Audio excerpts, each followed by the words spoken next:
बच्चों, कैसे हैं आप सब? हालचाल सब बढ़िया?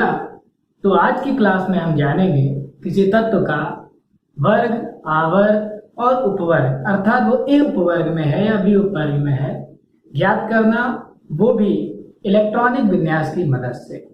तो क्या आप ये जानने के लिए तैयार हैं? तो स्वागत है आपका हमारे YouTube channel history of chemistry and math में। चलिए शुरू करते हैं। हम अपनी क्लास की शुरुआत करेंगे तत्व का आवर्त ज्ञात करने से। तो किसी तत्व का आवर्त हम कैसे ज्ञात करेंगे? तत्व के इलेक्ट्रॉन जितने कोषों में प्रवेश करते हैं उनकी संख्या को ही तत्व का आवर्त कहते हैं। यह आपको याद रखना। क्या? तत्व के इलेक्ट्रॉन जितने कोषों में प्रवेश करते हैं। ठीक है, ये बोरवली के इलेक्ट्रॉनिक विन्यास है। आपको अगर इन्हें बनाना सीखना है तो क्लास के लिंक ऊपर शो कर रही है, आप उस पर क्लिक कीजिए और इन्हें बनाना बड़ी ही आसानी से सीख लीजिए। ये आपके बहुत काम आएंगे। ठीक है, तो हम आ जाते हैं अपने टॉपिक पर। हमें बताना है तत्व का आवर्त। अब आप हाइड्रोजन से बात करिए। हाइड्रोजन का इलेक्ट्रॉन केवल एक कोष में प्रवेश कर रहा है, इसलिए इसका आवर्त हो जाएगा कितना? 1। हीलियम का इलेक्ट्रॉन एक ही कोष में जा रहा है, इसलिए इसका आवर्त भी हो जाएगा कितना? 1। अब बात करते हैं लिथियम की। तो लिथियम के इलेक्ट्रॉन 2 कोषों में जा रहे हैं, इसीलिए इसका आवर्त हो जाएगा 2। वही बेरिलियम के इलेक्ट्रॉन कितने कोषों में जा रहे हैं? 2। तो आवर्त कितना हो जाएगा? 2।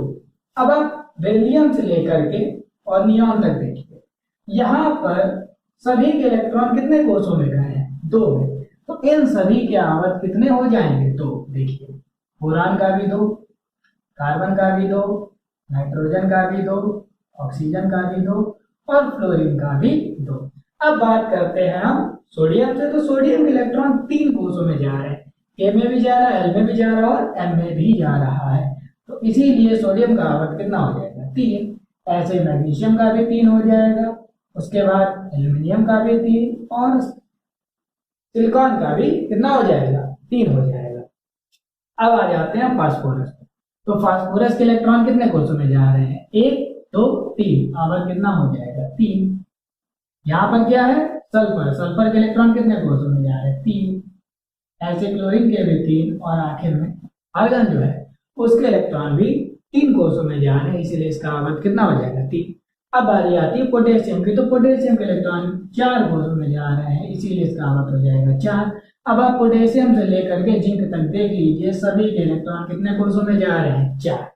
तो इन सभी के आवर्त कितने हो जाएंगे? 4।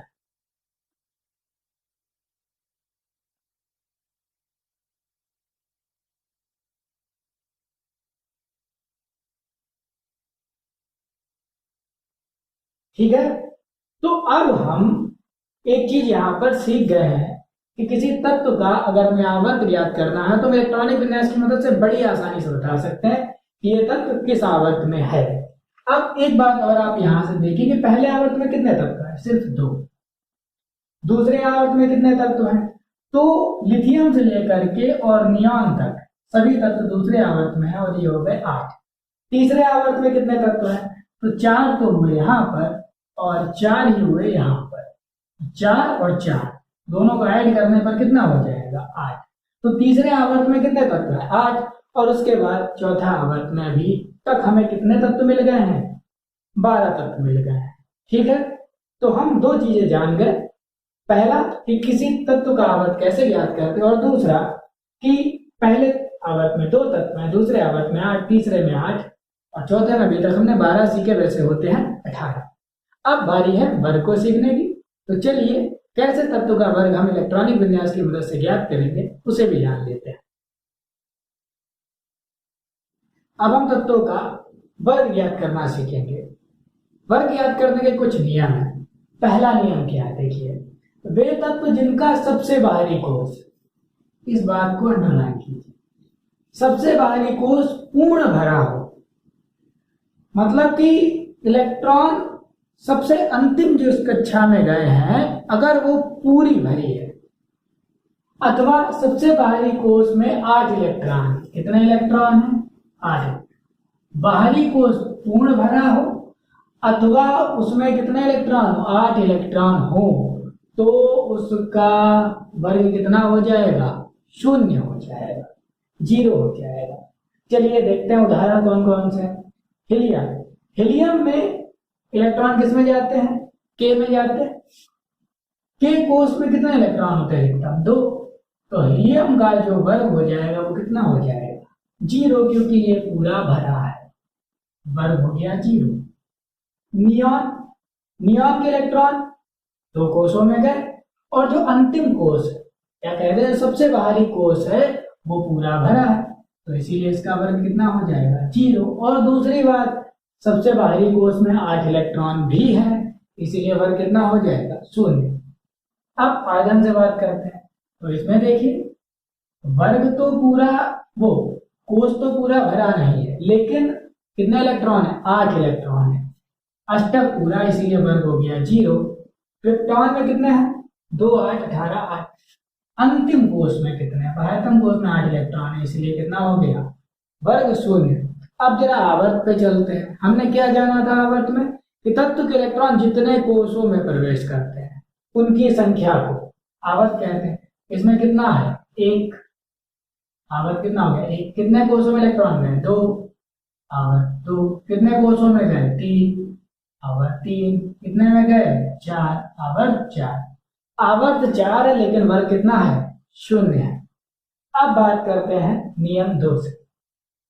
तो अभी तक तो वर्ग, या वर्ग कैसे पता कर रहे थे, या तो कोष पूरा भरा हो, या फिर बाह्यतम कोष में कितने इलेक्ट्रॉन हो, 8 इलेक्ट्रॉन, या बाहरी, सबसे बाहरी कोष में कितने इलेक्ट्रॉन हो, 8 इलेक्ट्रॉन।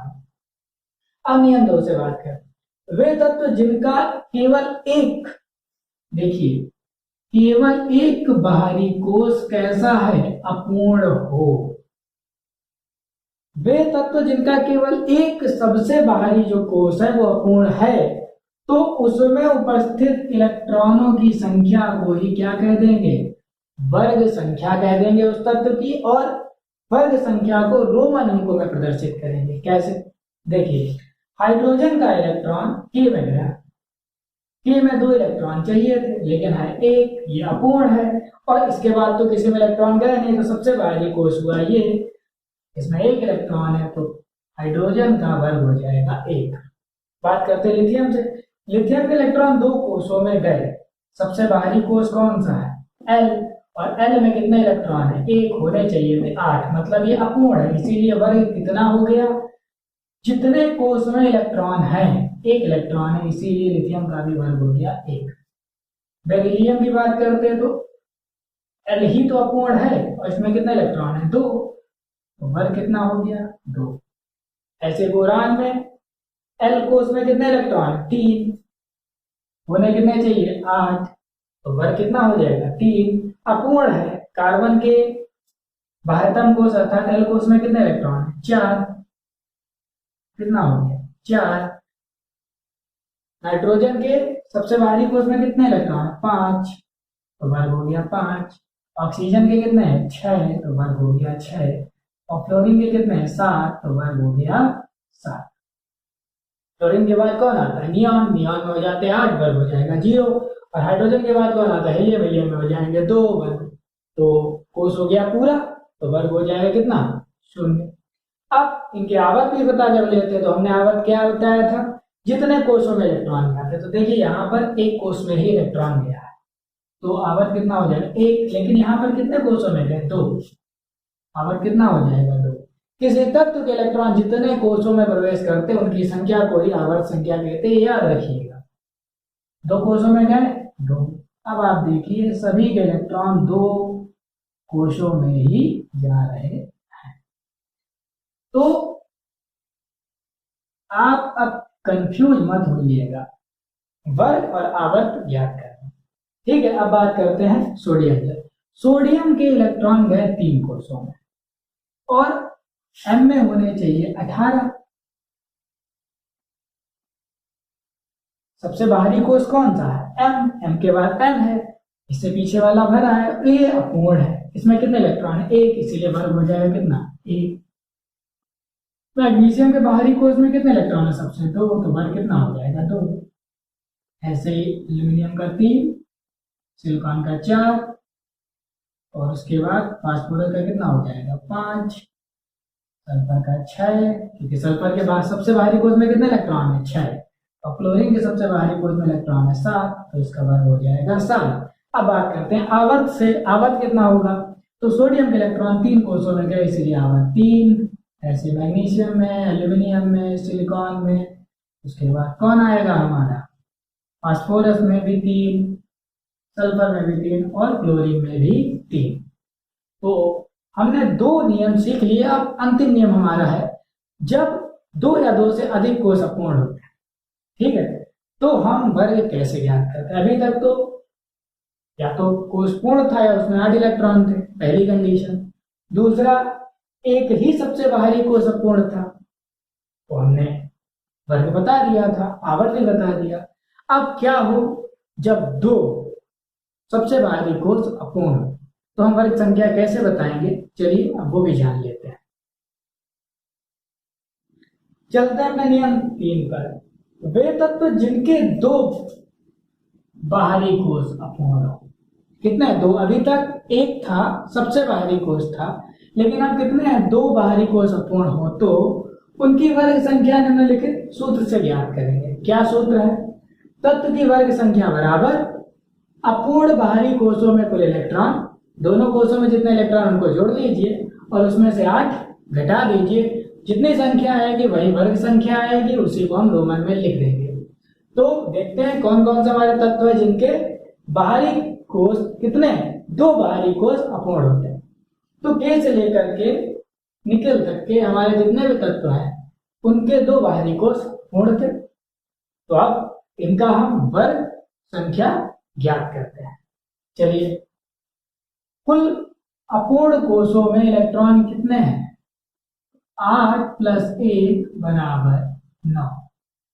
ठीक है, तो फार्मूले से कैसे निकालेंगे? 8 + 1 - 8 बराबर कितना आएगा? 1। तो वर्ग हो जाएगा 1। वर्ग संख्या कितनी हो जाएगी? 1। यहां पर कितना हो जाएगा? 8 + 2 सीधा है, 10 में से 8 जाएंगे तो कितना है? 2। ठीक है, तो वर्ग संख्या कितनी हो जाएगी यहाँ पर? 2। 9 और 2 11 में से जब हम 8 घटाएंगे तो वर्ग संख्या कितनी आएगी? 3। एल्यूमिनियम की बात करते हैं, 10 और 2, क्योंकि यही दोनों को अपूर्ण है, तो कितना हो जाएगा? 10 और 2 12 में से 8 जाएंगे तो कितना आएगा? 4। वर्ग संख्या कितनी हो जाएगी? 4। ऐसे अब बात करते हैं किससे? वेनेडियम से। कितने हो गए? 11 और 2 13 में से 8 जाएंगे तो कितने आएंगे? 5। वर्ग संख्या होगी 5। बात करते हैं क्रोमियम से, 13 और 1 14 में से जब हम कितने घटाएंगे? 8 घटाएंगे तो आएगी 6, तो वर्ग संख्या हो जाएगी 6। बात करते हैं मैग्नीज से, मैग्नीज में कितना हो जाएगा? 15 में से 8 जाएंगे तो कितना बचेगा? 7। वर्ग संख्या हो जाएगी 7। अब आयरन की बात आती है, 16 में से 8 जाएंगे कितना बचेगा? 8। वर्ग संख्या हो जाएगी 8। अब कोबाल्ट से बात करते हैं, तो 17 में से जब 8 जाएंगे तो आएगा 9। लेकिन आवर्त सारणी में तो वर्ग 8 होते हैं, 0 से लेकर 8 और उसके बाद उपवर्ग आ जाते हैं। तो उपवर्ग अभी हम बाद में जानेंगे, फिलहाल 8 वर्ग होते हैं। तो जब वर्ग 8 होते हैं तो 9वां तो होगा नहीं। तो इस नोट को आप याद रखिए, यदि सूत्र से प्राप्त मान 8 या 8 से अधिक आता है तब भी वर्ग संख्या कितनी मानी जाएगी? 8। तो कितना हो जाएगा यहाँ पर? 8। अब यहाँ पर कितना हो जाएगा? 18 में से 8 जाएंगे, वैल्यू आएगी 10, लेकिन हम वर्ग मानेंगे कितना? 8। अब कॉपर पे आ जाते हैं। कॉपर में कितना है? अब आप देखिए, ये कोष तो पूरा भर गया, क्योंकि m में 18 होने चाहिए, यहाँ 18। तो दूसरा नियम लगेगा हमारा, बाहरी कोष में जितने इलेक्ट्रॉन हैं, सबसे बाहरी कोष में जितने इलेक्ट्रॉन हैं उतना ही क्या हो जाएगा? हमारा वर्ग हो जाएगा। तो इसका वर्ग हो जाएगा 1 और जिंक का वर्ग हो जाएगा 2। अब इनका आवर्त पता कर लेते हैं। तो हमने आवर्त में क्या बताया था कि जितने कोषों में इलेक्ट्रॉन जाएंगे वही हो जाएगा आवर्त। तो कितने कोषों में इलेक्ट्रॉन जा रहे हैं? 4। इन सभी का आवर्त कितना हो जाएगा? 4।